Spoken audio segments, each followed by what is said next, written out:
so we're going to start out with Tom, who is our illustrious sound guy, been one of my sponsors and supporters from day one. And in addition to exploring senior communities, I feel really strongly about the idea of having a Sherpa. You guys know what a Sherpa is? All right. So it's basically a guide if you're climbing a mountain, and since I don't climb any mountains, I explore senior communities. I use someone like Tom because they can often know the ins and outs.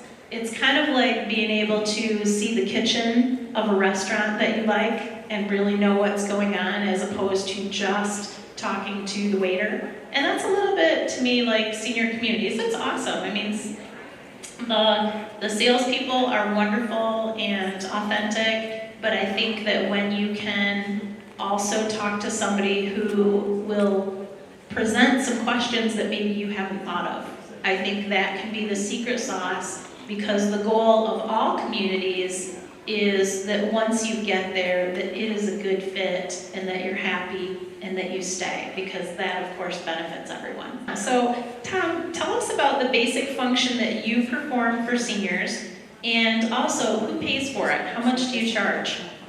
So I had like something I was going to say, but her intro got my wheels going. So yeah, I am sort of like a guide, like a chauffeur. So imagine you were planning a trip to Europe, and you were going to France. These folks are like ambassadors to each one of the towns, or municipalities in France. I will take you, I'll chart a course for you to these different towns and help you understand what their strengths are, what their weaknesses are, points of interest. So working with a person like myself, we can create, craft a solution for you that's unique. Now, who pays for it? Often no one, okay? The model that I use, much of the work I do is pro bono, but in certain circumstances, certain communities will give me a fee for working with their team and bringing them a client that's appropriate. So some do, some do not. But it's very important to note that I support all communities, whether they do or do not. And there are certain resources in the marketplace that will only direct you to the places that will compensate you, much limiting the possibilities that you might look into. Speaking of that, so who's done a Google search for senior living? Any of you out there? Okay, a few of you. All right. So often, or if you've even heard a commercial for caring.com or a place for mom, I know years ago when I first heard commercials, I'm like, oh, that's brilliant. That's such a great idea. Oh, I should give them a call. Or my own mother, who now has finally found a place to call home. But as I learned more about this industry, I really heard the difference between the place, those types of places, basically internet searches, and what some of the local senior living advisors like Tom do. So Tom, if you can really explain, what's the difference between signing up for a place for mom online and what you do and how it compares? So first let's look at some terms. The term referral and the term placement, okay? Referral is an activity, all right? I can refer you to a good restaurant. I can refer you to a doctor or an attorney. But a placement is an outcome. So there's referral and there's placement. That's what I do. I do both referral and placement, but the primary job I have is successful outcomes, successful placements. A place for mom pretends to be that. If you watch their commercials, if you go to their website, they would give you every reason to imagine that they do what I do. They do not. They are what's known, and I'm not just calling them out, Caring.com, others are web-based lead aggregators. That seems like a big name. But a lead aggregator uses multiple platforms, like the internet, advertising, all different platforms, to get your information. They want your information. Once they have that information, they sell it.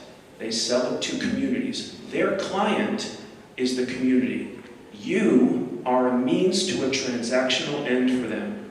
They don't really care about the outcome other than that you get placed somewhere that will pay them. They will only, so first of all, two more terms that I want to introduce. One is called rogue, going rogue. Let's pretend that you're here in Grand Rapids and you have 2 children, one of whom is local, the other one lives in Spokane, and can't come here to help out, but thinks, well, I'm at the office, I'll just do a little Google search on Samaritas. So they type in Samaritas, and the website that comes up is not Samaritas.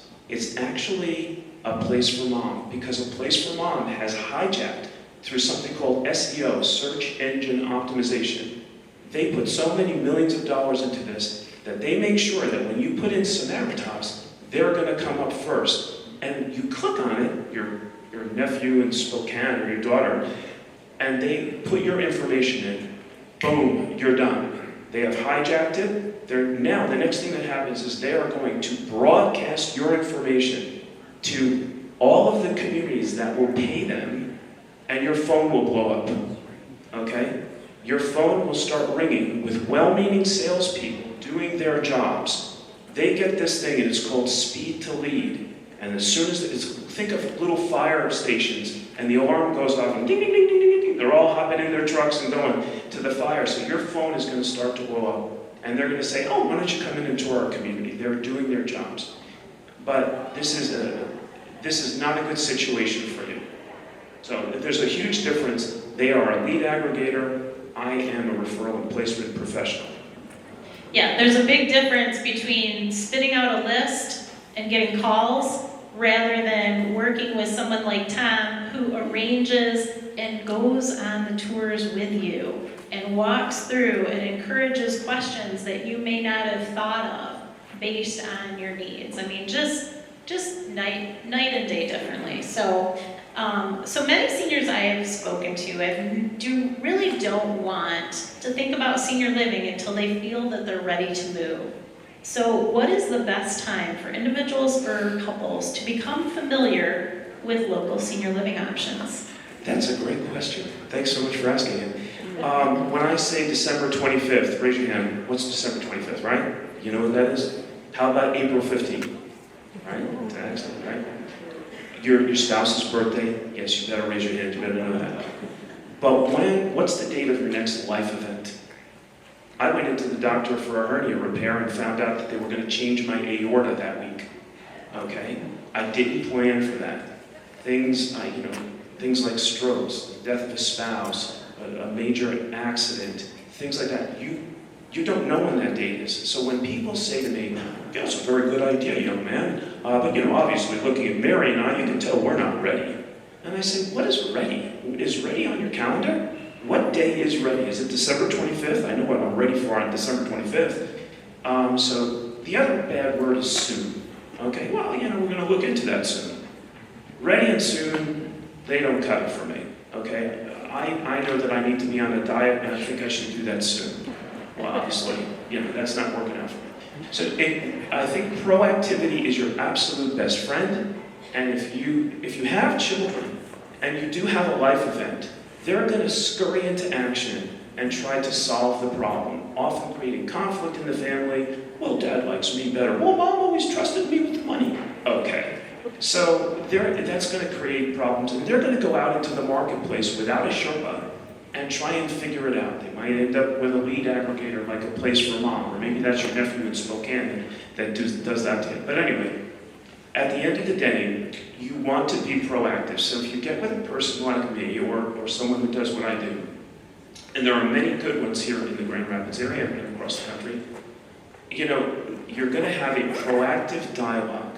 They're going to look at your finances, your interests, your health circumstances. Your legal are your powers of attorney set up properly? How are your finances organized? Then they go into the kitchens of the communities. They know the staffing, they know the management, they know who's recently purchased who, who's the new executive director. And so they're going to be able to give you a solution that is accurate to the marketplace you're in.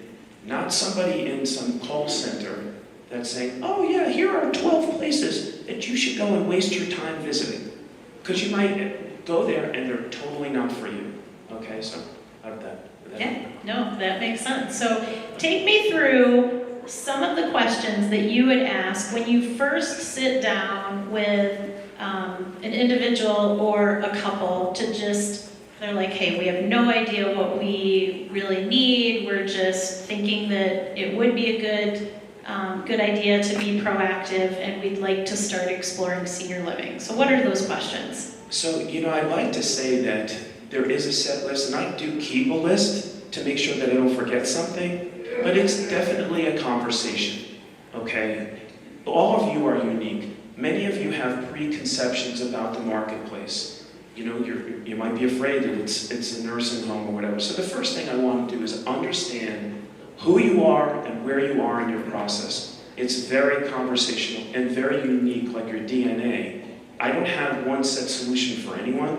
If your home is the right solution for now, then we work with resources here to make sure that home is safe and that you're safe in that home. If there are things in your horizon, one thing a lot of people don't do is to think about the trajectory of their life and their health and their finances and things. I'm looking 3 months, 6 months, 1 year, 3 years, and I'm saying, who is this person going to be? What are their needs going to be? I will not move a person from where they're okay to where they're okay. I'm already thinking, like, communities like these can take care of you for the long haul. So I'm going to be exploring with you the big picture of what your needs are. Economics, geography. Who is going to pick up the phone in the middle of the night if there's a problem? Which one of your children is most likely, or who's going to pick up that phone? I want you within 20 minutes of that person. Okay? Because that's a big thing. Economics. What are you going to be able to afford, and what do we need to do now to maximize your income going forward so that the solution is a sustainable solution? Yeah, that idea of sustainability is so important, because I have actually talked to people who have moved into communities and then later had to move out because possibly their finances ran out or something changed. And so those are really important questions as you're exploring these places to make sure that it's going to be a good fit for the long run and not just the short run. And sorry to say, people who are transactional, who just want you to move so that they can collect a fee, they don't care about that. You want someone who is going to be outcome-based and who will remain involved with your care ongoing. My clients that I have placed, I look out for them ongoing. I check in on them to make sure they're okay. These communities have a mechanism for transition. They're going to be looking for transition. I partner with them to ensure that the transition for my outcomes is going on and that it's appropriate. Yeah, it's kind of funny. It brings to mind, I had just met a couple this past week at an expo, and they talked about moving into, that they were looking for a condo. And I said, well, where do you live now? And they're like, a condo. And I said, well, how long have you lived there? 2 years. And I said, well, why are you moving then? Well, we walked in and we loved the view, we loved this, but we just didn't realize that it was way too small for us and it wasn't going to work. And I said, you had the wrong realtor. It's kind of the same thing with communities. It's not just, many of them are beautiful, most of them are beautiful, but you really want to look at the deeper questions and the deeper things that all of them can provide to make sure that, a year or 2 or 5 years down the road, that community is still going to be the best place for you to call home. So Tom, what are some of the biggest pitfalls that you see on a regular basis when people are exploring senior living options, and what is your best advice for avoiding that? Well, one thing is something you just brought up. When the kids go on a tour, they say, oh my gosh, look at the crown molding. Aren't those drapes beautiful? Yes, great. But crown molding and drapes will not take care of your mother. People take care of your mother. And the communities that I gravitate towards are ones with mature management staff and management and a culture that has evolved over time. They're able to attract and retain the best personnel. The people are going to take care of you. They're going to have activities that are evolved. So these new buildings, I'm not saying that they're bad. I'm just saying that crown molding won't take care of you. So that's one pitfall, is aesthetics. Another one is going to be, look at the quality of the programs. Places will say, well, we have independent living, we have assisted living, we have memory care, we have skilled nursing. Okay, that's true. Those are little badges, and that's great. You want to look into, well, it's the difference between Italian food and Italian-style food, okay? Italian-style food is not Italian food. A memory care, that is a secure location in the community is wonderful, and you have to have that for people who have elopement issues, exit seeking and so forth. But that memory care also needs to have a memory program or memory care there. And so you're going to want to look at that. There's skilled nursing. You're going to look at the quality of the skilled nursing. The assisted living. What are the tiers of assisted living and what kinds of activities do they do? The name itself, sometimes people will go, oh yeah, it has everything there. I go, well, that's great, but let's look at each one of them and make sure that it's appropriate for your needs. So that's a pitfall. Perfect. Anything we missed before we move on to Natalie? Oh my goodness gracious. I mean, I have 15 minutes and obviously He could this talk all day. Can go for a while, so I'm not going to go there. But the biggest thing is to go back to what I said, is if you work with the right type of placement individual, they're going to understand who you are and what your needs are. And we are matchmakers, okay? I know these people very well, and we have dialogue well before you arrive. I'm asking them, this is the family I'm serving. Does this seem like a good fit? And then they're going, yeah, we have an opening there. They seem like a good fit. Then I talk to you. This is the community. Then I put the two hands together so that the potential of it being a good, sustainable outcome is very high because of the dialogue we've had beforehand.